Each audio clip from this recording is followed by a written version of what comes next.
Bom dia. Nosso Café com Cristo, sábado. Ai, como passa o tempo, né, gente? Fala a verdade. Bom dia, Má. Meu Deus. Mais uma semana. Deixa eu ajeitar aqui meu pedestalzinho. Mais uma semana. Como passou o tempo.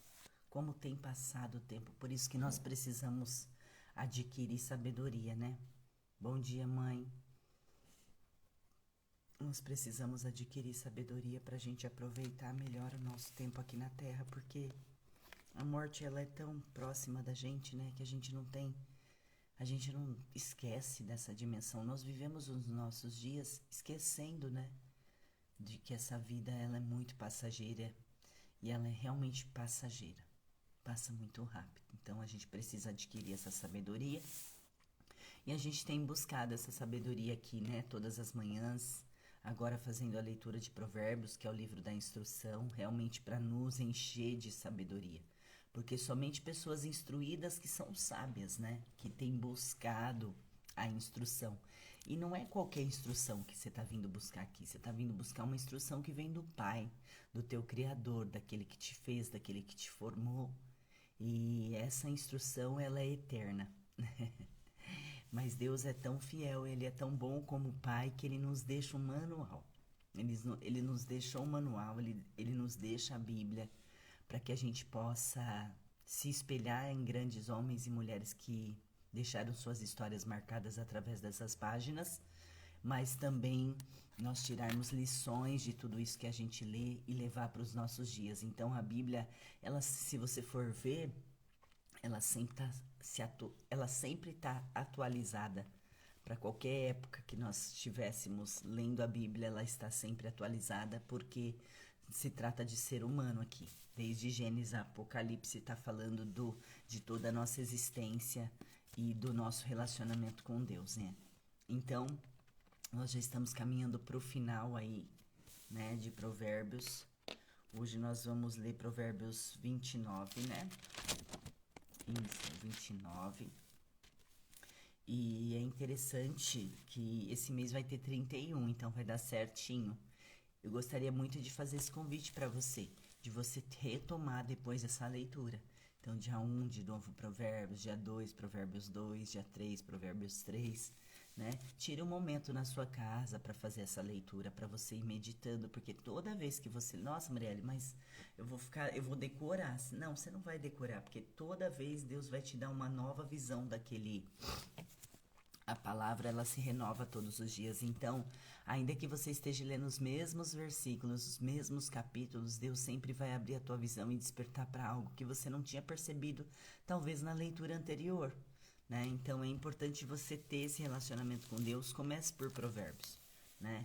Vai lendo um capítulo por dia, vai meditando naquilo que você está lendo, né? É importante a gente fazer isso. Vamos começar a nossa leitura, então? Então, hoje nós vamos ler o Provérbios 29. O homem que muitas vezes repreendido endurece a cerviz, de repente será destruído sem que haja remédio. Quando os justos se engrandecem, o povo se alegra, mas quando o ímpio domina, o povo geme. O homem que ama a sabedoria alegra seu pai, mas o companheiro das prostitutas desperdiça os bens. O rei, com o juízo, vamos ler esse aqui, né? Quando os justos se engrandecem, o povo se alegra. Mas quando o ímpio domina, o povo geme. A influência do representante. Aqui está falando sobre os líderes, né? Quando os justos se engrandecem, o povo se alegra. Mas quando o ímpio domina, o povo geme. A situação do povo é o reflexo do seu líder. Isso aplica também nas empresas e demais instituições. Se há um justo no poder, ele se esmera em fazer o melhor pela população e ele o prospera. O bom governante trabalha com empenho e comprometimento com as necessidades daqueles que estão sob sua responsabilidade. Porém, se há um corrupto no poder, todos sofrem. Infelizmente, esse é o resultado desastroso de quando não se escolhe líderes com sabedoria e responsabilidade. Entenda uma coisa: Ah, Muriel, mas nós estamos falando do quê? De um presidente, de um rei? Não, nós estamos falando de você. Em algum momento aqui, eu e você somos líderes de alguma coisa. Em algum momento você é líder, ou seja, na sua casa, ou seja, de você mesmo, ou seja, de pessoas no trabalho, ou seja, de pessoas na sua comunidade religiosa. Em algum momento você é líder de alguém.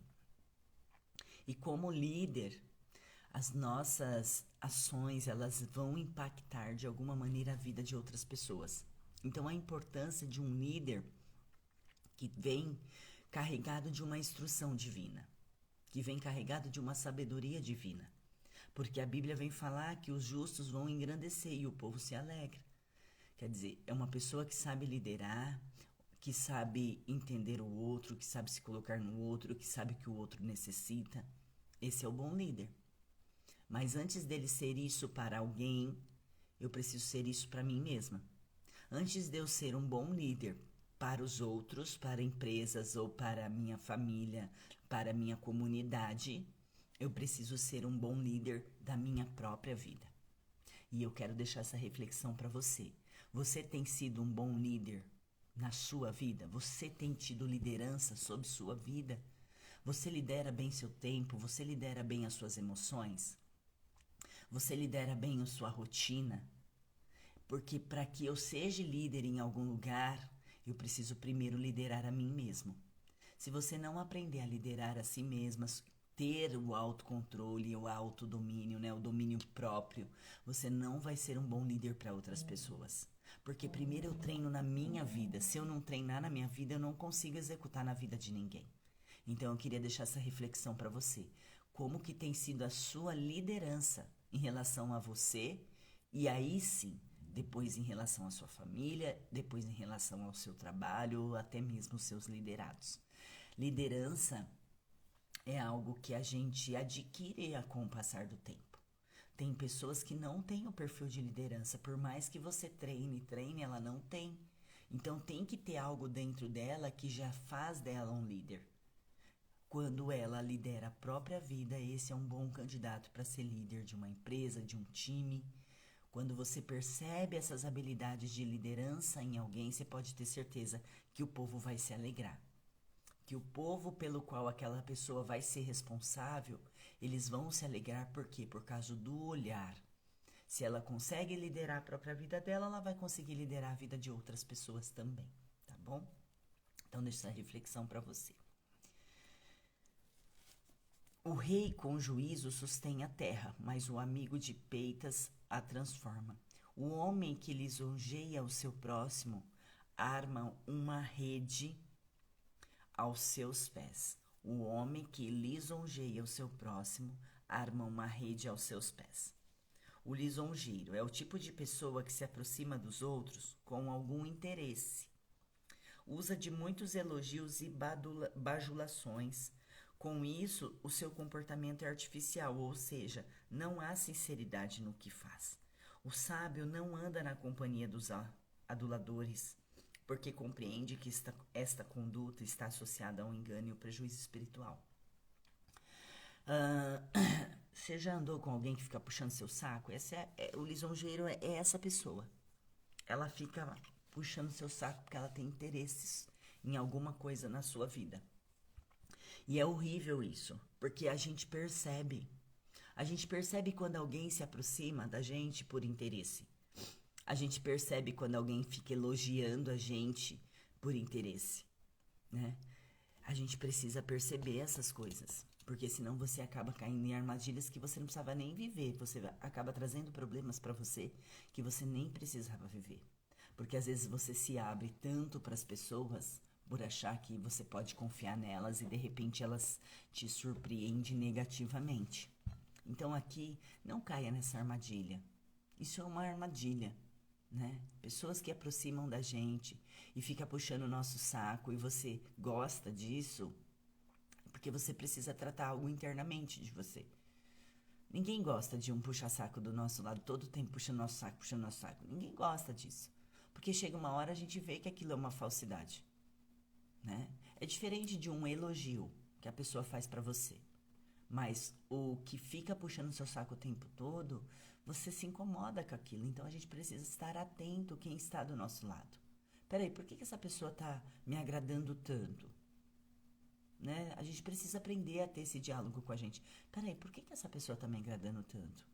O que eu posso oferecer para ela porque ela tá buscando, que ela está buscando em mim? O justo se informa da causa dos pobres, mas o ímpio nem sequer toma conhecimento. O justo se informa da causa dos pobres, mas o ímpio nem sequer toma conhecimento. Eu li esse versículo, me remeteu uma coisa, eu tive uma lembrança. Quando eu tinha o projeto social, né, que a gente fazia comida para os moradores de rua aqui de Bragança, isso aqui é muito real. Isso aqui é muito real. Por quê? Eu recebia muitas doações. E as pessoas que tinham condições de doar mais eram as que menos doavam. Acredite se quiser. Tinha suas exceções, tá? Tudo tem exceções.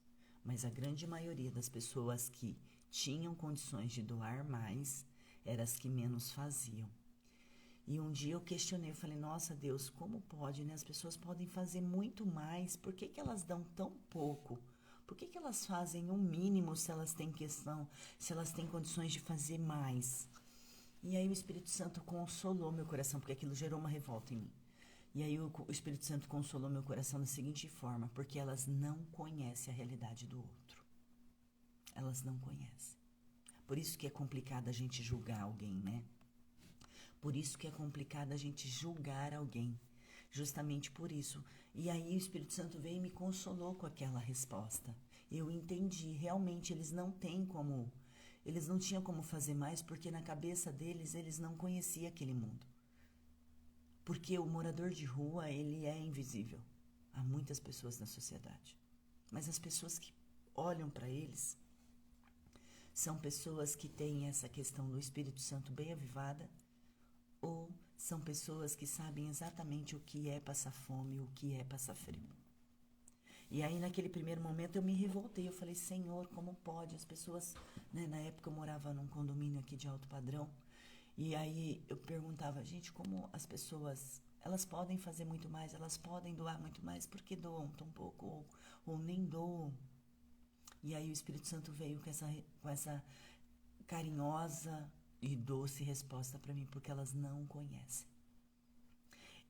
E outro também, e do outro lado era também o oposto, de que quem tinha menos fazia muito, mas muito, muito, muito mais, infinitamente mais. Né? Por quê? Porque ele sim entendia a realidade daquele próximo. Ele entendia, ele não julgava, ele entendia a realidade daquele próximo. Né? Ninguém está na rua porque quer estar na rua. Não tudo bem, ali foi uma vida de más escolhas, foi uma vida errando as escolhas. Mas ninguém gosta de ficar ali, é que ficou prisioneiro daquilo, se acostumou ali naquela vida de miséria. Né? E é difícil porque é aquilo que eu falei, um abismo arrasta para outro abismo. Meu papel não era condenar nem julgar, mas meu papel era minimizar as perdas daquelas pessoas que estavam na rua. E aí aquelas pessoas que menos tinham eram as que mais me doavam, eram as que mais se importavam, né, com esse projeto. Então por isso que aqui o justo se informa da causa dos pobres, mas o ímpio nem sequer tem conhecimento. É sobre isso. Os homens escarnecedores alvoroçaram a cidade, mas os sábios desviam a ira. O homem sábio que pleiteia com o tolo, quer se zangue, quer se ria, não terá descanso. Os homens sanguinários odeiam o sincero, mas os justos procuram o seu bem. O tolo revela todo o seu pensamento, mas o sábio o guarda até o fim. O governador que dá atenção às palavras mentirosas achará que todos os seus servos são ímpios. Olha que importante isso aqui, né? O governador que dá atenção às palavras mentirosas achará que todos os seus servos são ímpios. Aqui está falando do governo, mas de uma autoridade. Mas você é uma autoridade.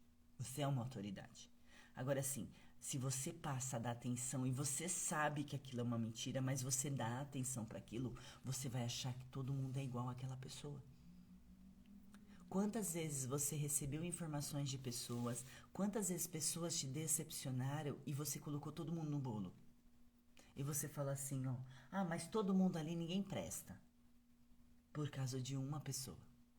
Então aqui a Bíblia vem nos ensinar que a gente não pode dar atenção a palavras mentirosas, independente de quem está vindo, porque senão a gente achará que todos os nossos servos são ímpios. Principalmente você que está numa cadeira de governante, você que é líder de um time, você que é líder em algum lugar na sociedade ou até mesmo na sua família, você é líder. Não dê atenção às palavras mentirosas, porque isso quebra a confiança de todos os envolvidos. O pobre e o usuário se encontram, o Senhor ilumina os olhos de ambos. O rei que julga os pobres conforme a verdade firmará o seu trono para sempre. A vara e a repreensão dão sabedoria, mas a criança entregue a si mesma envergonha a sua mãe. Quando os ímpios se multiplicam, multiplicam-se as transgressões, mas os justos verão a sua queda. Não havendo profecia, o povo perece, porém o que guarda a lei, esse é bem-aventurado. Esse provérbio fala diretamente do valor inestimável da palavra de Deus, que é a própria profecia. Sem conhecê-la, sem praticá-la, o ser humano fica perdido e sujeito a todo tipo de engano. A Bíblia é um instrumento que o Altíssimo usa para nos conduzir por este mundo. Quem faz dela o único manual da vida tem êxito e proteção. Além disso, quando seguimos a direção contínua em suas linhas, damos ela autoridade absoluta para definir o que devemos e o que não devemos fazer. O ser humano não se corromperá se estiver atento e comprometido com os conselhos contidos no livro sagrado. Foi o que eu li hoje, o que eu comecei falando aqui no início do Café com Cristo de hoje, sobre isso, que a palavra de Deus, ela é a nossa instrução. Por que é importante meditar aqui? Porque teve homens e mulheres que viveu o que você viveu, ou que viveu o que você vive hoje, na verdade. Teve homens e mulheres na Bíblia aqui que veio para nos ensinar. Poxa, imagina, por que Deus permitiria o registro de algumas histórias e de outras não? Essas pessoas marcaram uma geração. Essas pessoas marcaram uma época. Por isso que o nome delas estão registrado aqui. Teve muitas pessoas que passaram nessas épocas aqui. Mas por que só alguns veio para este livro? Por que só algumas histórias? Por que só alguns nomes ficaram conhecidos para nós mundialmente durante muitos anos e anos e anos e séculos? Por quê? Porque essas pessoas marcaram uma geração. Agora a pergunta que eu te faço: você é uma pessoa que vai marcar a sua geração? Mulher, não estou entendendo nada que você está falando. Pois é. Você vai gastar a sua vida vivendo uma vidinha medíocre, mediana, né? Não leva mal, mas uma vidinha medíocre, uma vidinha sem sentido? Ou você vai usar a tua existência para marcar uma geração? Para marcar a geração pela qual você está inserida, sua família? Qual vai ser o exemplo? Quais são as histórias que você vai contar? Quais são as histórias que você vai contar? Ou quais são as histórias que vão contar a teu respeito quando você morrer? Isso é marcar uma geração. Eu quero contar uma historinha brevemente aqui para vocês, como surgiu o Prêmio Nobel da Paz. Existia um homem chamado, pode ser que eu erre, tá? Alfred Nobel, e ele descobriu a dinamite. E ele passou a visitar alguns lugares e falar da dinamite, né? Mas a intenção da dinamite não era a intenção, era de simplesmente acelerar o processo da mineração, né? Essa era a intenção dele quando criou, acelerar o processo da mineração, porque na época era escavado. E aí ele cria a dinamite. Só que vem homens instruídos pelo mal, né? Porque isso é pro mal. E começa a usar as dinamites nas guerras, nas desavenças aí. E um dia morre o irmão dele. Só que Deus, é o que eu falo, né? Deus sempre tem um propósito. Morre o irmão desse rapaz, né, de Alfred Nobel, e quando morre sai a notícia no jornal. Sai a notícia no jornal assim, porque as pessoas pensou que fosse ele. Então saiu uma notícia no jornal assim: morre o mensageiro da morte. Morre o mensageiro da morte. E aquela notícia foi tão impactante para ele, quer dizer, não era ele que estava morrendo, era o irmão que morreu. Mas aquela notícia despertou nele assim: poxa, como eu quero ser conhecido? Eu sou conhecido como mensageiro da morte, porque ele que criou a dinamite. Eu sou conhecido pelo mensageiro da morte, não, eu vou mudar essa história. E aí ele realmente fez o prêmio Nobel, né? O prêmio Nobel da Paz, para aqueles que promovessem a paz. Olha que história, gente. Não é legal?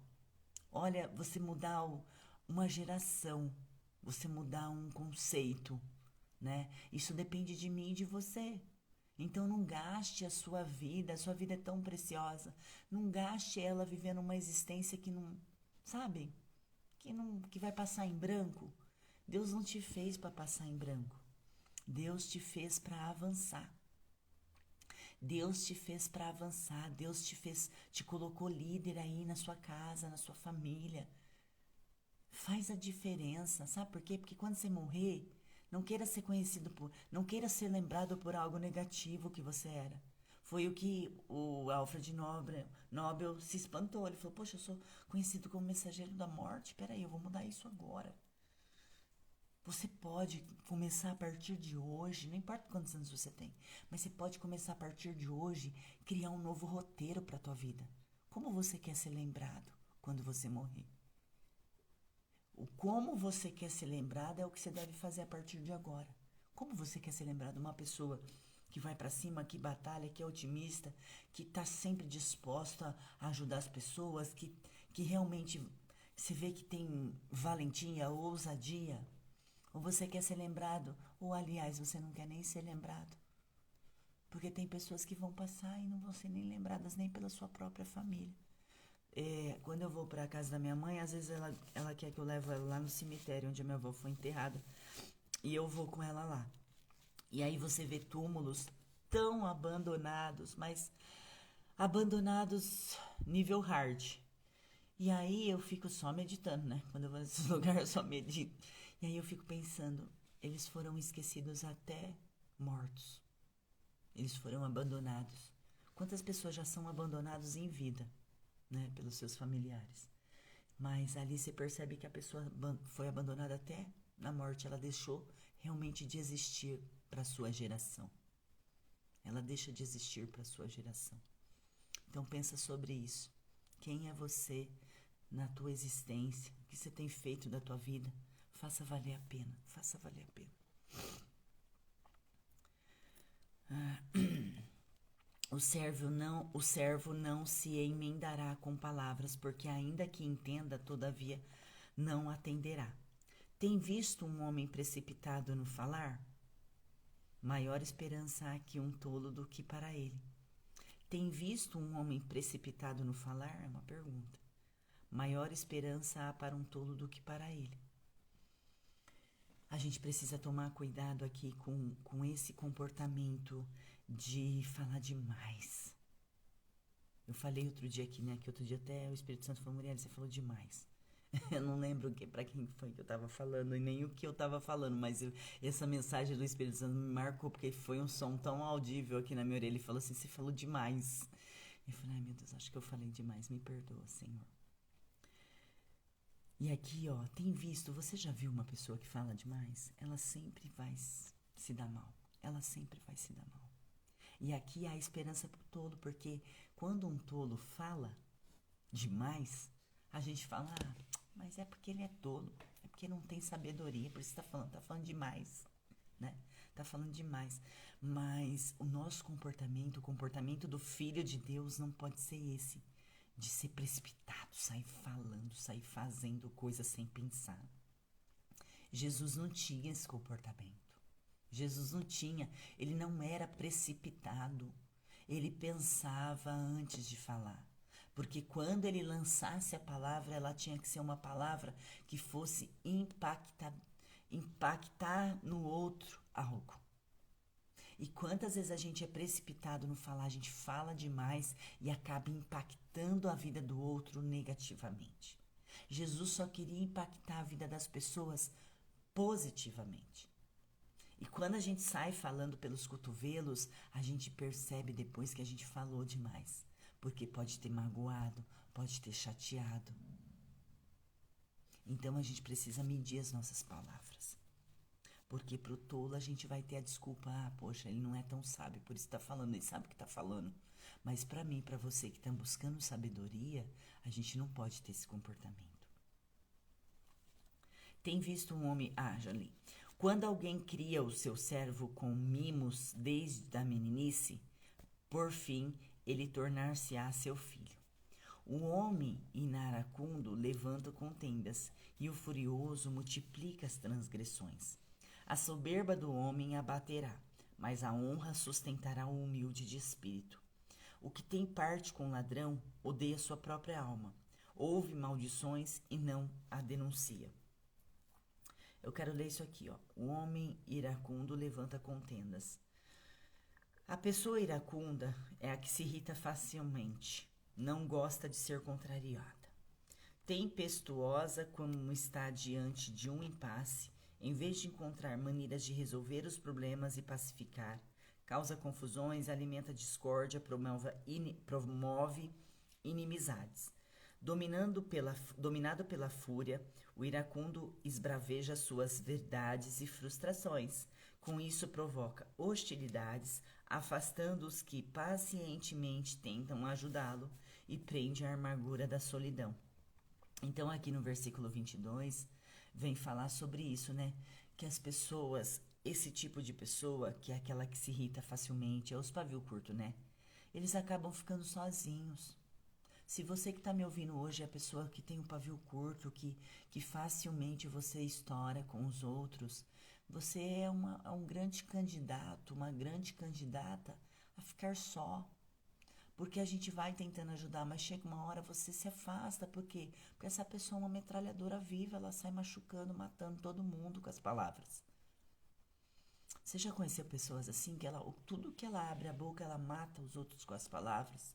Ela cria feridas emocionais nas pessoas, sai machucando, sai ferido. Mas por quê? Porque ela também não está curada. Só que essa cura, ela tem que partir da pessoa. Não é eu e você que vai tentar curar essa pessoa. Quem cura esse tipo de dor, essas feridas abertas, é só o Espírito Santo. E muitas vezes a gente está ali realmente com a boa intenção de ajudar aquela pessoa, mas ela é tão amargurada, ela é tão machucada, que ela acaba nos ferindo também. Então, às vezes, não seja você essa pessoa, porque o final dessa pessoa é muito ruim, é muito triste.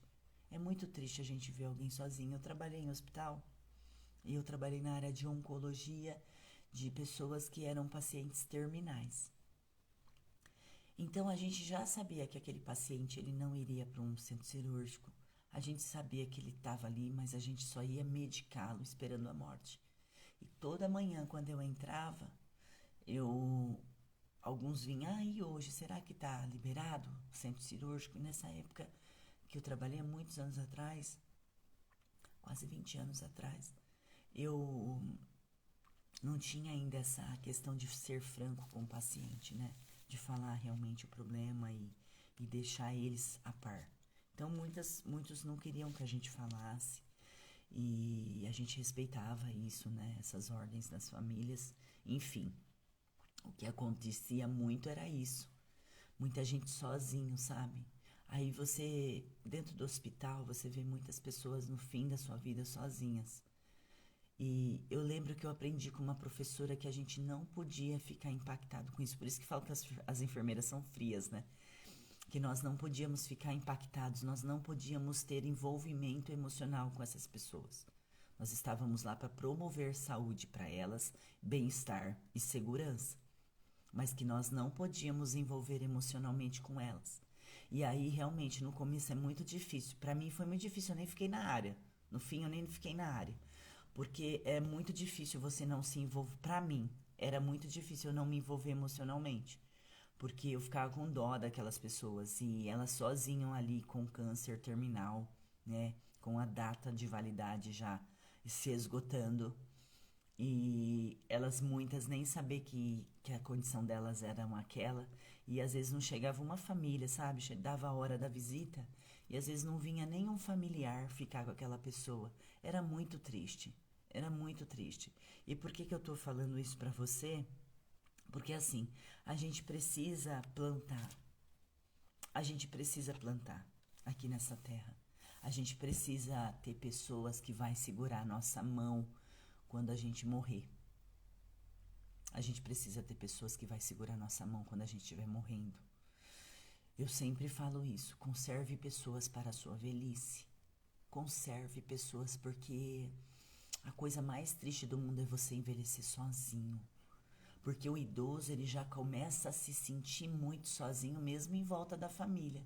Sabe por quê? Porque todas as pessoas da geração dele provavelmente foram morrendo, né? E eu vi isso acontecendo com a minha avó, porque minha avó viveu bastante tempo, né? Quase 94 anos. E todas as pessoas que conviveram com ela ao longo desse tempo foram morrendo, seus parentes, né? Seus tios, os irmãos, os pais, foram morrendo. E aí já tem aquela melancolia natural de que você, quanto mais velho você vai ficando, mais sozinho você vai ficar. Porque menos pessoas que conviveram com você, elas vão morrendo. Então, não queira estar totalmente sozinho. Conserve pessoas para você levar para essa época. Porque eu quero ficar velhinha, não sei você. Mas eu quero viver bastante. Queria viver os 100 anos. Se eu pudesse escolher, eu queria viver 100 anos.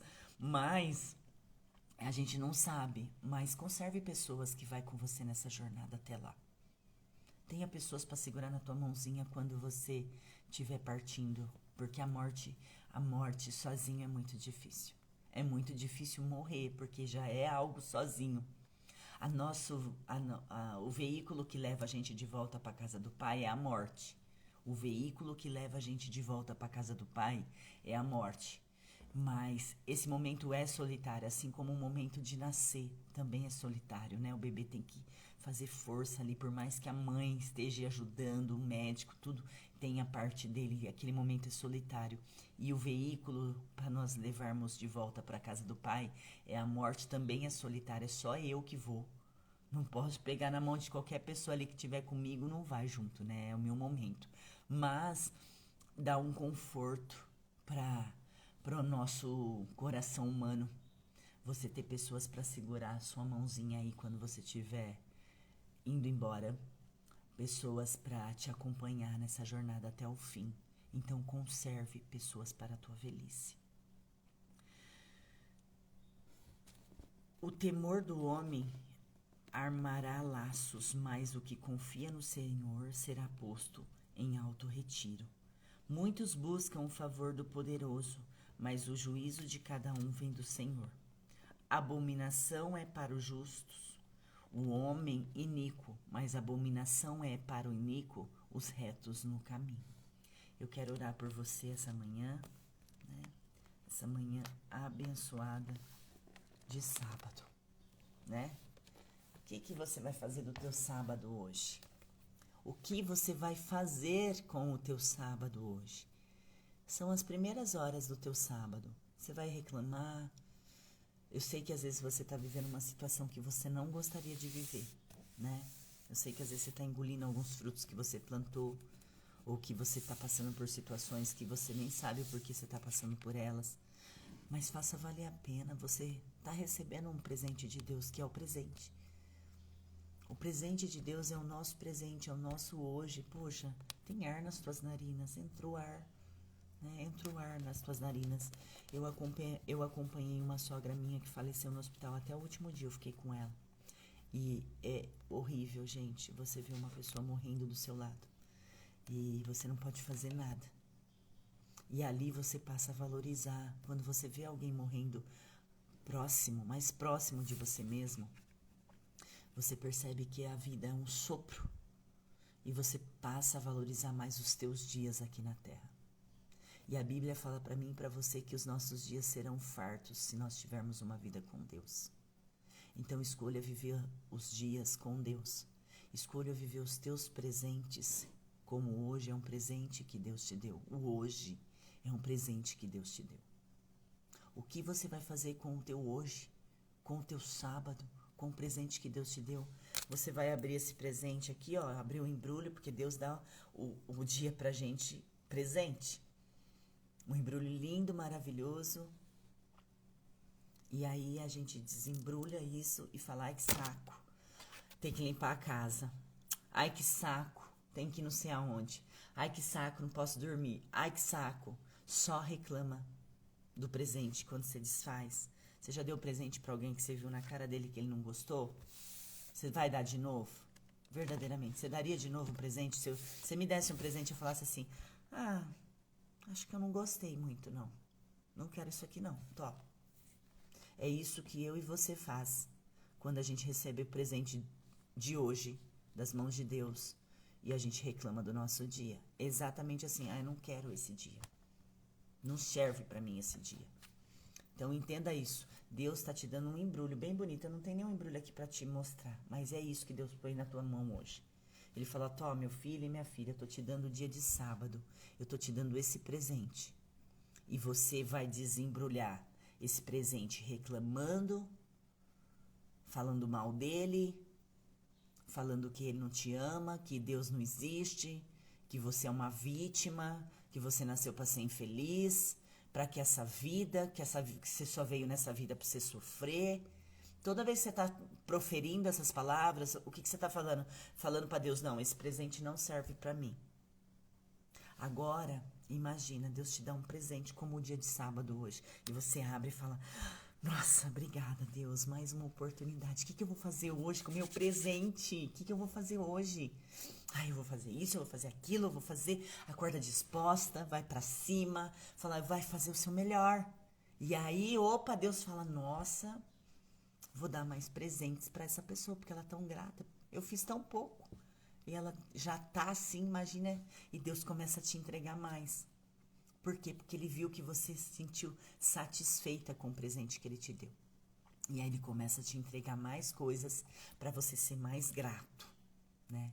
Eu percebo que famílias muito simples, elas são menos gratas. Gente muito que tem falta de recursos, de tempo, de dinheiro, falta recursos de todas as maneiras, elas são menos gratas. Então, quanto menos grato eu sou, menos eu recebo do mundo, do universo e de Deus. Quanto mais grato eu sou, por exemplo, eu sou feliz e agradecida por esse café. Porque não foi uma ideia minha, não foi uma ideia minha, não fui eu que escolhi o nome. Né? As pessoas falam, nossa, que nome interessante, Muriel.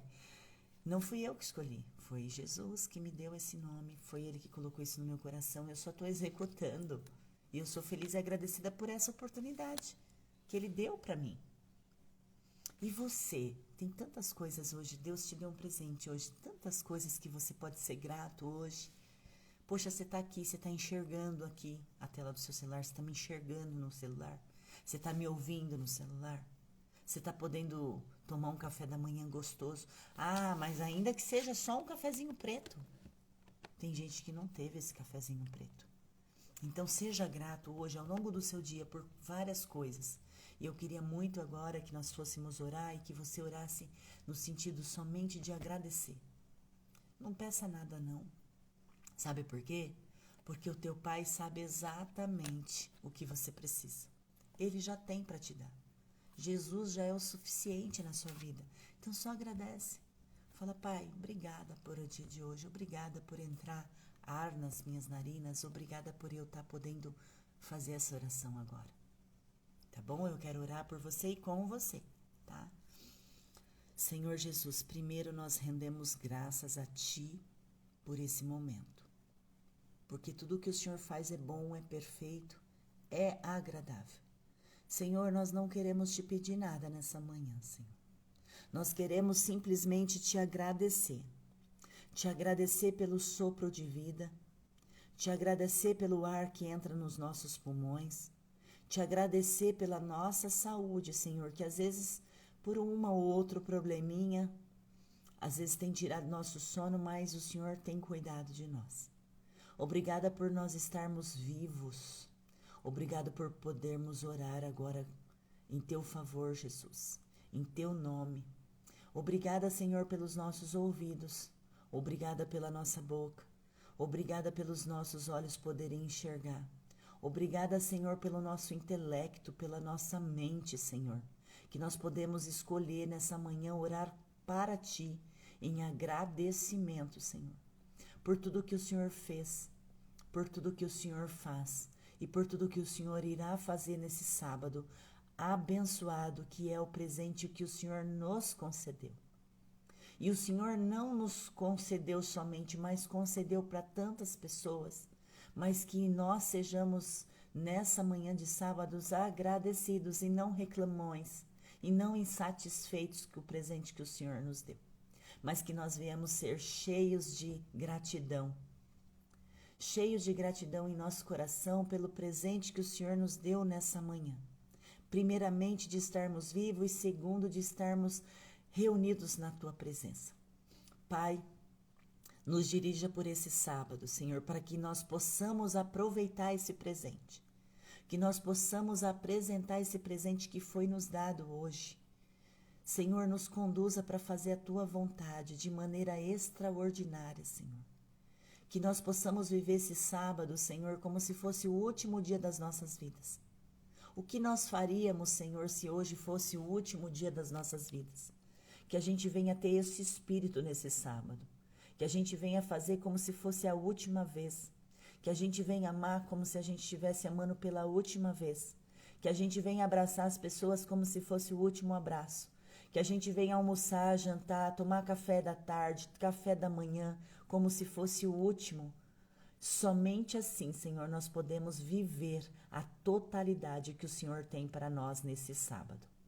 Vocês que creem em nome do Senhor Jesus, digam amém.